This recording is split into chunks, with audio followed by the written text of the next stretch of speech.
नमस्कार, जय हिंद। मैं अंकुर छपराना आप सभी का मेंटोर एसएस यूट्यूब चैनल पर हार्दिक स्वागत करता हूं। आज का वीडियो का मुद्दा या आज का टॉपिक बहुत अलग है। आज का टॉपिक है भाई हमारा जो अभियान चलाए गए हैं स्टूडेंट या बहुत ज़्यादा बड़ी संख्या में टीचर्स द्वारा भी आज हम उसका हिस्सा बनने जा रहे हैं। जो यूपी पुलिस डीवीपीएसटी स्किप अभियान है उसके अंतर्गत आज हम बात करेंगे भाई कि वो चीज़ें क्या हैं और उसका हमें क्या बेनिफिट मिलेगा। और हम एक स्टूडेंट के तरफ से आप सभी से आग्रह करेंगे कि भाई जो भी बच्चा अभी हाल फिलहाल में जो एसएससी जीडी का रिजल्ट आया है या अन्य कोई भी परीक्षा का फाइनल रिजल्ट आया है और उसमें सिलेक्शन लेके बैठा है, तो कृपया करके अगर उसकी ड्रीम जॉब या उसके द्वारा पाए मतलब सपना देखा था जिस जॉब का वो मिल चुकी है, तो भाई डीवीपीएसटी यूपी पुलिस का वो स्किप कर सकता है। हम एक रिक्वेस्ट के तौर पर ही आपसे बात करेंगे, क्योंकि इस पे कोई जोर जोर दबाव किसी का नहीं है। आपकी मर्जी है, आप डीवीपीएसटी कराइए, फाइनल सिलेक्शन लीजिए, ज्वाइनिंग लेटर घर अपने आप ढेर लगा सकते हो, लेकिन भाई उन ज्वाइनिंग लेटर का कोई दायित्व नहीं बनता, कोई इंसानियत नहीं बचती आपके अंदर अगर आप एक नौकरी पाने के लिए अपना भोकाल बनाने के लिए किसी अन्य घर की खुशियां या उसकी आप मान सकते हो कि उसकी बहुत ज्यादा उम्मीद है उसको आप तोड़ दो। मान सकते हैं कि किसी घर में एक सरकारी नौकरी की इतनी अहमियत नहीं है, लेकिन मिडिल मिडिल क्लास में भी कुछ ऐसा वर्ग है कि उसमें एक सरकारी नौकरी के ऊपर उस परिवार की सारी जिम्मेदारी होती हैं, शादी की, खर्चे की, मकान की, कपड़ा की सारी जिम्मेदारी सिर्फ और सिर्फ एक नौकरी के ऊपर टिकी होती है। और उस नौकरी को अगर आप ऐसे ही भौकाल मचाने के लिए खा जाएं, तो आपसे बड़ा पाप इस दुनिया में कोई नहीं करेगा। मतलब कहने का ये है कि अगर आपने एक फाइनल सिलेक्शन किसी एक जॉब में ले लिया है और वो आपकी ड्रीम जॉब भी थी, और अब आप सिलेक्शन और मतलब भर्तियों में इसलिए वजह से ले रहे हो कि भाई मुझे सबको दिखाना है, रिश्तेदारी में बताना है कि मैंने इतने में फाइनल सिलेक्शन लिया है, इतने में लिया है।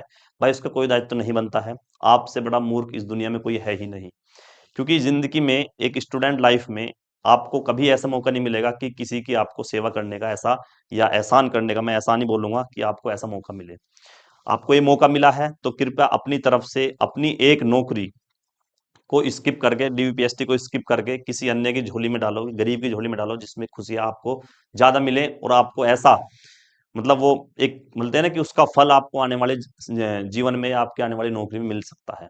तो आप एक इस अभियान के अंतर्गत आप भी, अगर आपका फाइनल सिलेक्शन एसएससी जीडी में हुआ है और उस जीडी में भी आपको वो पोस्ट पोस्ट मिली है जिससे आप खुश हैं, तो भाई उन बच्चों का यूपी पुलिस में शॉर्ट लिस्टेड है। कुछ बच्चे ऐसे हैं, मैं मानता हूँ 4-5 हजार बच्चे तो यूपी में हैं ही, जिनको ड्रीम जॉब भी मिल चुकी है और उनका फाइनल सिलेक्शन जीडी में हो चुका है, उसके बाद वो डीवीपीएसटी के लिए उनका कॉल आया है, तो भाई वो उसे स्किप कर सकते हो। ये आग्रह ही है, ये रिक्वेस्ट ही है, ये कंपलसरी नहीं है, ना ही आपको कोई बाउंडेशन है, आपकी मर्जी है।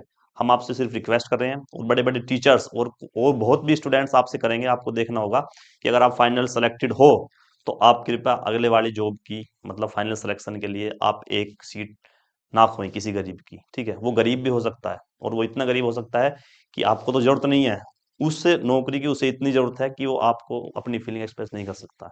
ठीक है, तो भाई हमारा भी मुद्दा यही है। हम भी आप आज से आपसे हाथ जोड़कर यही निवेदन करते हैं कि भाई कम से कम कुछ स्टूडेंट ऐसे होंगे जो इस बात को मानेंगे और इस चीज को मतलब एक्सेप्ट करेंगे कि हमें भैया उन सर ने बोला है या इन भैया ने बोला है या इन बहन के लिए हम अपने डीवीपीएसटी स्किप करते हैं, हमें कोई जरूरत नहीं है। हमने एक नौकरी पाली है, बहुत है। ठीक है, आने वाले टाइम में आप यूपीएसआई की जॉब ले सकते हो, सीपीओ सीजीएल, मतलब एक सिपाही लेवल से आप यूपीएसआई की तरफ अगर जा रहे हो तो उसमें अच्छी बात है, आप इसको छोड़कर उसमें जाइए। लेकिन अगर आप यहाँ सिपाही हो और यहाँ सिपाही आने के लिए आपने कहीं ना कहीं एक गरीब वर्ग को या गरीब बच्चे को मतलब उनकी नौकरी आपने बिल्कुल खाई ही है। अब मैं मान सकता हूँ कि आपने उनकी नौकरी खाई है बिल्कुल, क्योंकि स्टेज मतलब स्टेप बाय स्टेप चढ़ने के लिए तो आपको कोई बुरा नहीं बोलेगा, लेकिन सेम स्टेप पर रिपीट करने के लिए आपको बुरा भला बोलेंगे लोग, और उस बुराई भलाई बातों से आपको बचना है। अगर सिलेक्शन कहीं और हो चुका है तो इस अभियान का हिस्सा बनिए और इसमें अपना और आप अपनी इंफॉर्मेशन मेरे साथ साझा करिए। मैं उसको पब्लिक करूंगा और आपके बारे में बताऊंगा कि ये स्टूडेंट हैं, इनके ऐसे ऐसे इन्होंने डीवीपीएसटी स्किप किया था, और इनका मतलब मैं अपनी तरफ से आपको धन्यवाद बोलूंगा, आपका आभार व्यक्त करूंगा। अगर कोई स्टूडेंट भी आपको ना बोले तो मैं अपनी तरफ से अपने यूट्यूब चैनल पर, अपने इंस्टा पर, अपने ग्रुप्स पर मैं आपका आग्रह करूंगा और आपको एक आभार व्यक्त करूंगा कि भाई ये स्टूडेंट हमारे बोलने से या किसी के बोलने से इसने अपना डीवीपीएसटी स्किप करा है। आप अपनी इंफॉर्मेशन मेरे साथ शेयर करिए। मेंटोर जी चैनल है, मतलब व्हाट्सएप चैनल है या टेलीग्राम चैनल है, आप अपनी इन्फॉर्मेशन बोलिए, मतलब मुझे दीजिए या बताइए कि सर मैं अपना डीयूपीएसटी स्किप करूंगा और मेरा फाइनल सिलेक्शन एसएससी जीडी में हो चुका है। कुछ स्टूडेंट ऐसे हैं जिनको मैं पर्सनली भी मैसेज कर चुका हूँ, बात कर चुका हूँ कि भाई आपको डीयूपीएसटी में नहीं जाना है। अब उनकी मर्जी है, वो जाए ना जाए। हमारा कर्तव्य था कि अगर 5 स्टूडेंट भी एक मतलब टीचर के बोलने से स्किप करते हैं तो बहुत बड़ी संख्या होती है, बहुत बड़ी संख्या होती है। हम सोचते हैं कि हमारे एक के बोलने से क्या होगा, लेकिन अगर आप अपनी रेस्पॉन्सिबिलिटी लेंगे कि मैं एक बच्चों को मनाऊंगा और उसे समझाऊंगा, और अगर वो मन गया है तो ये भाई बहुत बड़े लेवल पर इसका इम्पैक्ट पड़ेगा, बहुत बड़े लेवल पर इसका प्रभाव पड़ने वाला है। तो आप कभी भी हताश ना होएं, और इस मुहिम जो चलाई हुई है, कोशिश करना है कि कम से कम एक बच्चे को आपको मनाना है, चाहे आप टीचर हैं चाहे आप स्टूडेंट हैं। उसको समझाइए कि भाई जीवन में हर चीज मतलब पैसा नौकरी नहीं होती, कभी कभी दुआएं भी होती हैं, और उस गरीब की दुआएं एक नौकरी से ज्यादा अहमियत रखती हैं। ठीक है, इस बात को आपको नोट करना है।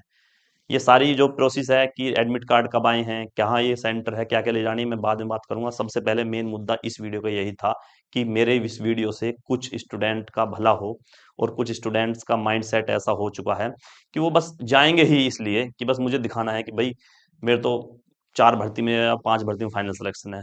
प्लीज भाई, मैं पर्सनली आपसे रिक्वेस्ट कर रहा हूँ, इस भोकाल के चक्कर में नहीं मतलब नहीं रहिए। कुछ स्टूडेंट ऐसे हैं जिनको आपसे ज्यादा जरूरत है। ठीक है, रील्स वगैरह की आपको बहुत ज्यादा आपको आगे टाइम मिलेगा, आप उसमें और तरह से भोकाल मचा सकते हो, लेकिन फिलहाल इस वजह से कि मैंने किसी की नौकरी खाई है, इस वजह से आप रील्स बना रहे हो, तो आपसे मतलब इससे बुरा ही काम और क्या करोगे आप जीवन में। ठीक है, तो जितने भी स्टूडेंट आप इस बात को मानते हो और इस बात से आप सहमत हो, तो मैं आपके लिए एक पोस्ट भी तैयार करा दूंगा, और उसमें इसी अभियान का हिस्सा बनिए। अपने स्टेटस पर, व्हाट्सएप चैनल पर आप उसको शेयर करिए। अगर कुछ भी नहीं होगा तो कम से कम स्टूडेंट एक बार बैठ के सोचेगा सही कि भैया इस बात इसमें क्या लिख रहा है, इस हमारे जो नोटिस है, ये जो हमारा एक पोस्ट है, इस पे क्या लिख रहा है। आप फेसबुक पर भी शेयर कर सकते हो, व्हाट्सएप पर भी आप शेयर कर सकते हो। वो पोस्ट आपको हमारे टेलीग्राम या अपना मेंटोजी चैनल है जो हमारा व्हाट्सएप चैनल है, वहां मिल जाएगी। ठीक है, उसको आप हर जगह फैला दीजिए, और हर उस स्टूडेंट को पहुंचाइए जो आपकी नज़र में है कि भाई वो फाइनल सिलेक्शन लेने के बाद भी इसके इसके लिए मतलब डीयूपीएसटी के लिए तैयार है। आपके कहने से तो रुकेगा नहीं, लेकिन हाँ कुछ स्टूडेंट ऐसे जो रुक जाएंगे। मैं मानता हूँ हमें अगर 2-3 हजार बच्चे भी ऐसे मिल गए जो 60 हजार में से हैं वो, क्योंकि वो फाइनल सिलेक्शन में ही लेंगे। क्यों लेंगे वो? क्योंकि भाई वो उनका फिजिकल मजबूत था, अभी जीडी का दे के आए हैं वो, और उनके नंबर भी ठीक ठाक है, तो फाइनल सिलेक्शन के दावेदार हैं। लेकिन भाई अगर बात करें कि 60 हजार में से 2 हजार बच्चे बहुत ज्यादा संख्या होती है, बहुत ज्यादा। अगर 2 हजार बच्चे इसको स्किप करते हैं, और मानता हूँ ये मिनिमम है, इतने तो करे ही करेंगे, तो भाई उन 2 हजार बच्चों का बहुत भला होगा जो एक गरीब परिवार से है, उन्हें नौकरी की बहुत ज्यादा जरूरत है। अगर आपकी एज बच रही है तो भी आप इसको सोच सकते हो कि यार यूपी पुलिस की आगे भी आएंगी, यूपीएसआई की भी आएंगी, दिल्ली पुलिस की भी आएंगी, आप उनमें देख लीजिए। प्लीज हाथ जोड़कर निवेदन है कि आप इसको स्किप कर सकते हो। ठीक है, आपको वीडियो अच्छी लग रही है तो ठीक है भाई, दूसरे के साथ शेयर करना, वरना फिर यहीं स्किप कर दो इस चीज को। बात करते हैं कि हमारे जो इसका एडमिट कार्ड आया है रात, इसके बारे में थोड़ी सी चर्चा कर लें आप। देखिए ये मेरा ही एडमिट कार्ड है। सबसे पहले मैं अपनी ही बात करूं भाई, मेरा 17 जनवरी को मतलब गाजियाबाद डिस्ट्रिक्ट हमारा मेरठ है, और जो डीवीपीएसटी के लिए हमारी कॉल आई है वो हमारी जो रिजर्व पुलिस लाइन है गाजियाबाद में, वहाँ आई है 17 तारीख। भाई इन्होंने बोला था कि डीवीपीएसटी के लिए जो हमारा एडमिट कार्ड है वो 16 को आएंगे, लेकिन ये 15 को ही आ चुके थे शाम के टाइम। और स्टार्टिंग है हमारी ये 26 दिसंबर से, 26 दिसंबर से स्टार्टिंग है। और जो अभी मेरी नज़र में है वो लगभग 1 या 2 फरवरी तक अभी मेरे मतलब पास में ऐसे बच्चों के मैसेज आए हैं कि भैया मेरा 2 को है, मेरा 1 को है। ठीक है, हो सकता है इसके बाद भी हो, या 1-2 दिन पहले ही खत्म हो जाए। तो अभी जो मतलब ऐसा हो रहा है कि जैसा आपका डिस्ट्रिक्ट मेरठ है या गाजियाबाद है, तो पड़ोसी वाले डिस्ट्रिक्ट में आ रहे हैं। बहुत ही कम रेयर ऐसे चांस है कि वो दूसरे डिस्ट्रिक्ट या तीसरे में या दूर जा रहे हैं, लेकिन डीवीपीएसटी नजदीक है। और इन्होंने ऐसा एक बार बोला भी था कि डीवीपीएसटी इन्होंने अपने मतलब जनपद के पास ही इन्हें कराने की कोशिश करेंगे। अब सबसे बड़ा डाउट है भाई बच्चों का, रात में मैसेज आ रहे थे कि भैया क्या जब इतना लंबा डीवीपीएसटी चलेगा तो फिजिकल साथ के साथ होंगे? भाई एक उम्मीद अगर मैं बताऊं या एक चांस मैं बताऊं आपको, तो भैया ऐसा चांस नहीं है कि ये साथ के साथ फिजिकल करा लें। इनका मेन उद्देश्य है कि भैया डीवीपीएसटी पहले कंप्लीट हो, उसके बाद फिजिकल हो। सही है, और उसके पीछे कई कारण है। बच्चों सोच रहे हैं कि भाई हमारे 41 हजार में ऐसा हुआ था, 49 हजार में ऐसा हुआ था। भाई 41 हजार में ऐसा हुआ था, उससे पहले कोई भी इनका ऐसा ऑफिशियल नोटिस नहीं था कि हमारा जब डीवीपीएसटी होगा उसके बाद फिजिकल होगा। लेकिन इस बार ऐसा ऑफिशियली नोटिस हमारे पास है कि फिजिकल और डीवीपीएसटी हमारे दिसंबर के तीसरे सप्ताह से शुरू होंगे, और फिजिकल हमारे जनवरी के तीसरे सप्ताह से शुरू होंगे। तो इसी कारण ये हो सकता है भाई कि इसमें नंबर ऑफ स्टूडेंट ज्यादा हैं। हर जिले में 75 जिलों में डीवीपीएसटी हो रहे हैं। हो सकता है इनकी ज्यादा डेट बढ़ गई, इनका अनुमान था कि 1 महीने के अंदर हम करा लेंगे। तो इनको लगा कि भाई अब 1 महीने में नहीं हो रहा है तो ये ज्यादा लंबा हो चुका है, इसका मतलब ये नहीं कि अब इसके साथ साथ फिजिकल करा लेंगे, क्योंकि उसमें ज्यादा दिक्कतें होती हैं कि आपका डीवीपीएसटी उधर आपको फिजिकल के लिए कॉल आ जाए। उस टाइम ऐसा हुआ था। और उस टाइम ऐसा भी मैं आपको एक बार और आग्रह करा देता हूँ कि जब 41,500 का रिजल्ट आया था, तो वो जो लिंक एक्टिवेट हुआ था उसमें आपका ये नहीं आ रहा था जैसा अब आया था, congratulation you are selected for DVPST, उसमें ऐसा नहीं था। उसमें सिर्फ ये वाला एडमिट कार्ड खुल के आ रहा था, ये कि आपका डीवीपीएसटी वहां है। और अगर आप डीवीपीएसटी कराने गए हो तो वो क्या बोलते थे कि 2 दिन बाद या 1 दिन बाद आपके पास मैसेज आ जाएगा, उस मैसेज में यही था कि आपका फिजिकल यहाँ है। तो वो प्रोसेस अलग है, उससे आप मतलब निश्चिंत रहिए। ऐसा तो नहीं होगा कि मान लीजिए जिसका यार 26 जनवरी है, मेरे मतलब जानकारी में ऐसे कितने स्टूडेंट हैं, लड़की या लड़के भी हैं जिनका 26 जनवरी को है, तो भाई क्या इनका फिजिकल फिर 2-3 दिन बाद ही मतलब 30 जनवरी तक हो जाएगा? ऐसी तो उम्मीद ना के बराबर है। अगर हम मान सकता हूं कि किसका 25 जनवरी है या मान लीजिए 15 जनवरी के बाद है, उनका आप बोलो तो मैं एक बार मान सकता हूँ कि हाँ फिजिकल साथ के साथ ले लेंगे। क्या ये 26 दिसंबर के बाद फिजिकल स्टार्ट करा देंगे? ऐसी उम्मीद ना के बराबर है। ठीक है, आप इस बात से निश्चित रहो, डरने की जरूरत नहीं है, लेकिन आप तैयारी अपनी कंप्लीट रखना, पूर्ण रखना। और ये मान के चलना कि अभी मेरे पास सिर्फ एक ही महीना है, अभी फिजिकली कभी भी हो। और दिमाग में कई बातें हैं कि भाई कुंभ चल रहा है, ये चल रहे हैं, ये सब चीजें प्रभाव डालती हैं। ठीक है, हो सकता है ऐसा भी हो कि कुंभ चल रहा है तो पुलिस प्रशासन ज्यादा व्यस्त है और ड्यूटी वहां लग रही है, ऐसा भी हो। लेकिन भाई करने को कुछ भी करा सकते हैं। दिल्ली पुलिस में ऐसा हुआ था, मानते थे कि दिल्ली पुलिस सब ज्यादा व्यस्त रहती है 26 जनवरी की तैयारी में, रहती भी है, लेकिन उसके बावजूद भी उन्होंने 26 जनवरी से पहले फिजिकल करा लिए थे। क्योंकि वो मतलब एक बोलते हैं ना कि रिजर्व अपना वो रखते हैं, जो अपने सिपाही हैं वो उसी काम के लिए रहते हैं कि अगर एक्स्ट्रा आपको जरूरत पड़े तो आपको वहां मतलब काम दे दिया जाएगा। तो ऐसी यूपी पुलिस में भी है, सबकी कुंभ में ड्यूटी नहीं लगी है, वो लगी है तो ठीक है भाई, उसके बाद देख लेंगे। लेकिन फिलहाल आप मान के चलना कि डीवीपीएसटी के लिए आपकी कॉल आई है और आपको 1 महीना फिजिकल के लिए भी है।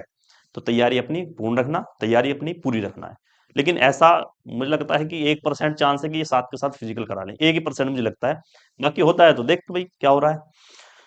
तो इसमें 2-3 चीजें हैं भाई कि हमें क्या क्या देखना है। एक तो इसमें सारी चीजें लिख रही हैं कि भाई ये भर्ती कभी भी कैंसिल हो सकती है, ये तो हर वैकेंसी में लिखता है। कोई भी सिलेक्शन मतलब भर्ती बोर्ड हो, हर भर्ती में ऐसे लिखता है कि ये भर्ती किसी भी फेज में जाके कैंसिल हो सकती है। अब भाई डॉक्यूमेंट्स की बात करते हैं, इसमें डॉक्यूमेंट्स आपको ले जाने की जरूरत नहीं है। ना ऐसा है कि आपको परेशानी हो, गजेट ऑफिसर को कई बार पैसे देने पड़ते हैं साइन कराने के लिए। इस बार सेल्फ अटेस्ट है। सेल्फ अटेस्ट मतलब आपके खुद के साइन है, और आपके खुद के साइन ओरिजिनल कॉपी मत मान लेना। जो ओरिजिनल डॉक्यूमेंट्स अपने जो फोटोकॉपी कराओगे आप, 2-2 फोटोकॉपी, उस पे आपको सेल्फ अटैच या अपने साइन मारने हैं। और एक खाली जगह मारनी, जैसे यहाँ खाली है तो आप यहाँ साइन मार सकते हो ऐसे। ठीक है, तो ये सेल्फ अटैच होता है भाई, सेल्फ अटैच आपको रखने हैं। और मेन चीज क्या है? मेन चीज है आपके ओबीसी या ईडब्ल्यूएस सर्टिफिकेट। वो इसलिए ज्यादा जरूरी है क्योंकि उसमें डेट निश्चित थी। डेट निश्चित होती है मतलब उसमें डेट फिक्स होती है कि इस डेट से पहले का या इस डेट के बाद का नहीं चलेगा। तो वो ज्यादा इंपॉर्टेंट है, उसमें ज्यादा बच्चे परेशान है। उसमें बोलते हैं सर हमारे यहाँ डीएम के साइन नहीं है, हमारे यहाँ तहसीलदार के, हमने वो भर दिया। भाई ये रेयर केसेस हैं, इसका आप एफिडेविट बनाओगे वो भी चल जाएगा। लेकिन आपके पास मेन चीज है वो डेट देखेंगे, आपके ओबीसी सर्टिफिकेट है कि ओबीसी सर्टिफिकेट पे डेट कब की है। और डेट है तो फिर वो ऑनलाइन चेक करेंगे कि ये क्या इसका ऑनलाइन रिकॉर्ड है नहीं है, ये 2 चीजें देखेंगे। ये आपके नहीं देखेंगे साइन किसके हैं या आपने फॉर्म में क्या भरा था, ये नहीं देखने वाले हैं। ठीक है, फिर दूसरी बात है सबसे ज्यादा जो फिर क्वेरी है बच्चों की कि सर कि हमारा आधार कार्ड में मिस्टेक है। भाई आधार कार्ड में मिस्टेक है ठीक है, लेकिन आधार कार्ड के भी जगह एक और उन्होंने पहचान पत्र हो या आपका ड्राइविंग लाइसेंस हो, वो भी चल जाएगा। लेकिन आपके पास आधार कार्ड होना चाहिए, चाहे उसमें सिली मिस्टेक हो कोई दिक्कत नहीं है, लेकिन आपके पास ऑन द स्पॉट वो होना चाहिए, आपके हाथ में वो होना चाहिए। आप उसको चाहे भले वहां ना दिखाइए, लेकिन अगर आप वो बोले कि अपना आधार कार्ड दिखाओ तो आपके हाथ में होना चाहिए। तो आपको आधार कार्ड ले जाना है। और अभी इतना समय है कि आधार कार्ड में चेंज भी हो सकता है। बहुत बच्चे बोले सर हमारी मार्कशीट में चेंज हो सकता है क्या, और इतने समय बाद तो मतलब जल्दी नहीं आएगी। अब इतना टाइम है, किसी बच्चों को मान लीजिए जनवरी के लास्ट में भी है, तो भाई इतना मार्कशीट भी चेंज होकर आ जाएगी भर्ती बोर्ड से। जो ये बोर्ड होता है इनका, सीबीएसई का हो या यूपी बोर्ड हो, वहां से इतने दिन में मार्कशीट भी चेंज होकर आ जाएगी। तो ये जो सिली सिली मिस्टेक है आपको एक बार चेकआउट करनी है। सबसे बड़ी समस्या है कि इस एप्लीकेशन फॉर्म की अभी इन्होंने फिर भी अगर मैं बात करूं तो इस एप्लीकेशन फॉर्म का अभी भी कोई भी निवारण नहीं किया है कि जिस बच्चे के पास एप्लीकेशन फॉर्म नहीं है वो क्या करे। बहुत बच्चे ऐसे हैं जिनके पास एप्लीकेशन फॉर्म नहीं है। तो भाई उम्मीद है कि ये कुछ ना कुछ ऐसा इसके लिए ऐसा कोई लेटर निकालें या कोई ऐसा लिंक जिस आप इसको डाउनलोड कर सकते हो। ठीक है, एक अपने पास एप्लीकेशन फॉर्म होना चाहिए। 2 कलर फोटोकॉपी, मतलब फोटो होने चाहिए आपको पासपोर्ट साइज, और 2 की बजाय आप 10-15 खिंचा लीजिए, क्योंकि लास्ट फेज तक ये फोटो बहुत ज्यादा चाहिएंगे, और अगर एक तरह के फोटो रहेंगे तो आपको कहीं ना कहीं ज्यादा बेनिफिट होगा। ठीक है, 2 फोटो होंगे आपके पासपोर्ट साइज। आइडेंटिटी प्रूफ में क्या आते हैं भाई? आइडेंटिटी प्रूफ में आधार कार्ड आता है, एक होता है जो आधार कार्ड हम फोन में डाउनलोड कर सकते हैं, ई आधार कार्ड, अगर आपको खो चुका है तो वो दोबारा फोन में हो जाता है। फिर एक ड्राइविंग लाइसेंस है या पासपोर्ट, इसमें से एक है, along with photocopy sign by candidate. Photocopy आपकी सबको ही चाहिए, और आपके उस पर साइन होनी चाहिए फोटोकॉपी पर। ठीक है, फिर है आपके हाई स्कूल की मार्कशीट, फिर है आपके 12th स्कूल की मार्कशीट और सनद। और बात करते हैं, ये तो हमारे थे एजुकेशनल डॉक्यूमेंट्स, ठीक है, ये थे हमारे पहचान, मतलब पहचान पत्र की तरह। और ये है हमारे कि हमें जिस पर हमें क्या करना है, एक कोटा चाहिए, ओबीसी हैं हम, एससी हैं, एसटी हैं, या ईडब्ल्यूएस है, उसके लिए है, एससी के लिए है, एसटी के लिए है, ओबीसी के लिए है। तो आपको ये सर्टिफिकेट तैयार रखने हैं अपने, फोटोकॉपी के साथ ओरिजिनल लेके जाने हैं। 2 फाइल ले लीजिए, एक ओरिजिनल रख लीजिए एक में, और एक में फोटोकॉपी रख लीजिए सारी। फिर बात करते हैं हम आगे, जिसका ईडब्ल्यूएस है उसका भी। और ईडब्ल्यूएस वालों के सबसे ज्यादा भाई ये है कि भाई ईडब्ल्यूएस हमारा सर जब का बना हुआ है भाई, इसमें डेट थी तो डेट के अकॉर्डिंग ही होना चाहिए, उसकी उसके लिए आपको ये नहीं बख्शेंगे बिल्कुल भी, चाहे ओबीसी सर्टिफिकेट है या ईडब्ल्यूएस है। जिस पर नेट डेट निर्धारित की थी इन्होंने एप्लीकेशन, उसमें जो इनका नोटिस था उसके अकॉर्डिंग होनी चाहिए, वरना आपको रिजेक्ट कर दिया जाएगा। एससी एसटी के लिए मुझे लगता है डेट निर्धारित नहीं थी, तो उन्हें किसी भी डेट का चल सकता है। जैसे मूल निवास की बात करूं, तो मूल निवास पे इन्होंने ये मेंशन नहीं किया था कि तुमका होना चाहिए, तो पुराना भी चल जाएगा, लेकिन ओबीसी सर्टिफिकेट में निश्चित किया था, मतलब निर्धारित किया था कि अप्रैल 2024 से पहला, मतलब 24 के बाद का नहीं होना चाहिए, और 2023 के मतलब पहला नहीं होना चाहिए, मतलब वो 1 साल के करीब का इनका मांगते हैं, 1 साल के भीतर ये इनका ओबीसी सर्टिफिकेट होना चाहिए स्टेट लेवल का। ठीक है, एक सेंट्रल लेवल का भी होता है, लेकिन मेन बात है स्टेट लेवल का। एक्स सर्विस मैन के लिए अपना सर्टिफिकेट होता है, फ्रीडम फाइटर के लिए अपना होता है। ये डोमिसाइल है उत्तर प्रदेश का। ये सिर्फ और सिर्फ उनके लिए चाहिए जिन्हें कोटा चाहिए, जैसे ओबीसी है, एससी एसटी है। जनरल के ये भी नहीं चाहिए, जनरल के लिए सिर्फ 4 डॉक्यूमेंट चाहिए, एक तो उनका पहचान पत्र, एक उनको फोटो, एक इंटर हाई स्कूल की मार्कशीट, अगर उन्होंने ग्रेजुएशन भरी है तो ग्रेजुएशन की मार्कशीट। उसका फंडा यहाँ है नहीं, किसका? कैरेक्टर सर्टिफिकेट का। ठीक है, तो कैरेक्टर सर्टिफिकेट अभी आप टेंशन नहीं लेनी है, कैरेक्टर सर्टिफिकेट उन्होंने कहीं भी मेंशन नहीं किया है। एक जिन बच्चों के पास ओ लेवल सर्टिफिकेट है वो ले जाइए, या इसका एनसीसी का। लेकिन एक इसमें मैं आपको पॉइंट बता दूं, बहुत बच्चे बोल रहे थे सर हमारे पास तो एनसीसी के नंबर मिलेंगे, भाई इसमें एनसीसी के नंबर नहीं है। इसमें एनसीसी के नंबर, या आप बोल लीजिए जो आपका आपने सर्टिफिकेट लगाया था उसका सिर्फ और सिर्फ फायदा जब होगा कि जब आप फाइनल सिलेक्शन के बिल्कुल पॉइंट सेम होंगे, और इस पॉइंट पर आपके साथ 5 बच्चे और होंगे, और सिलेक्शन एक का होना होगा, तो आपका होगा क्योंकि आपके पास एनसीसी सर्टिफिकेट है।